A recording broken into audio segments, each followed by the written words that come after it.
How's it going, everyone? Welcome back to the Horror Basement. My name's Shane, and today we're talking about Dark Water from 2005.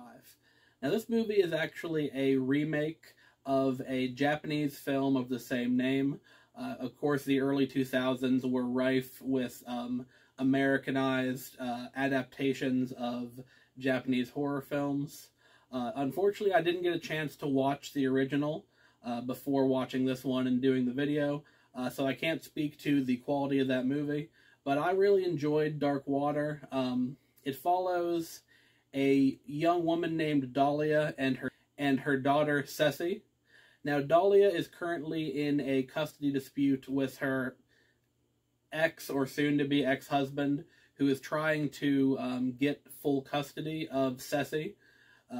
So Dahlia decides to move her and Ceci off the out of Manhattan proper and onto Roosevelt Island into the rent-controlled apartments.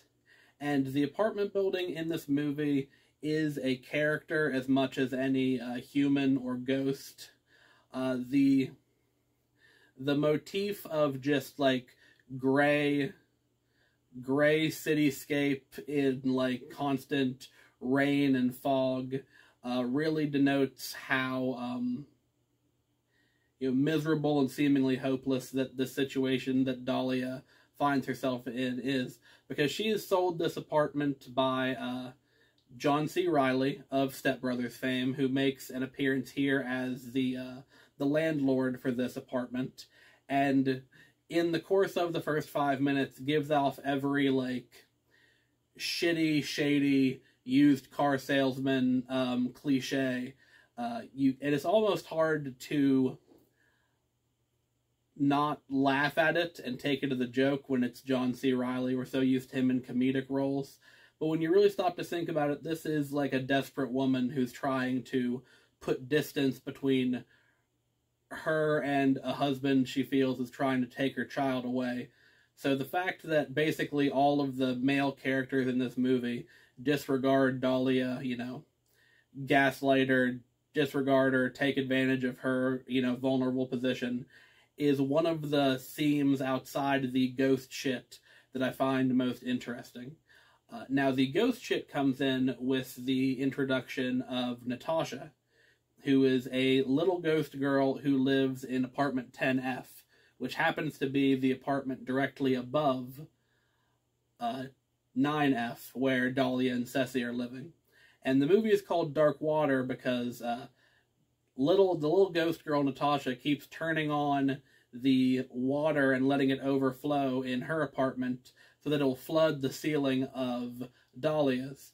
And this is in hopes of leading Dahlia to the discovery of Natasha's body, which was left in the water tower thing on top of the apartment after she fell in and was basically abandoned by her mother and father, and the maintenance guy just decided to let her lay up there and rot. Now, the movie concludes after we go through a lot of like spooky montages taking place in substandard housing. The movie ends with Natasha and Dahlia making a deal where Natasha is basically going to drown little Ceci in the tub in hopes of usurping her and having Dahlia be her mother.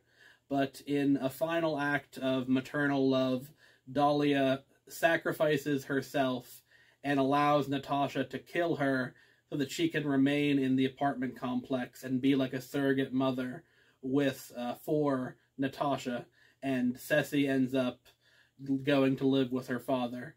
Yeah, unfortunately there isn't really any catharsis for Dahlia's character.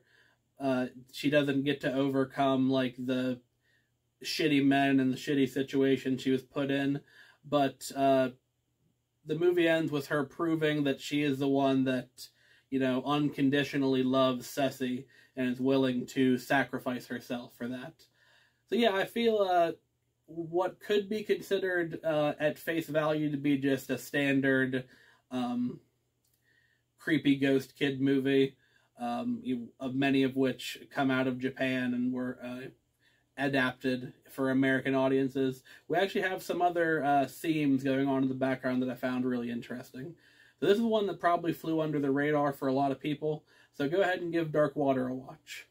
That's going to be it for today's video, guys. Hope you enjoyed it. Leave a like, hit subscribe, comment what your thoughts on the movies are, and I'll see you all in the next one. Thank you.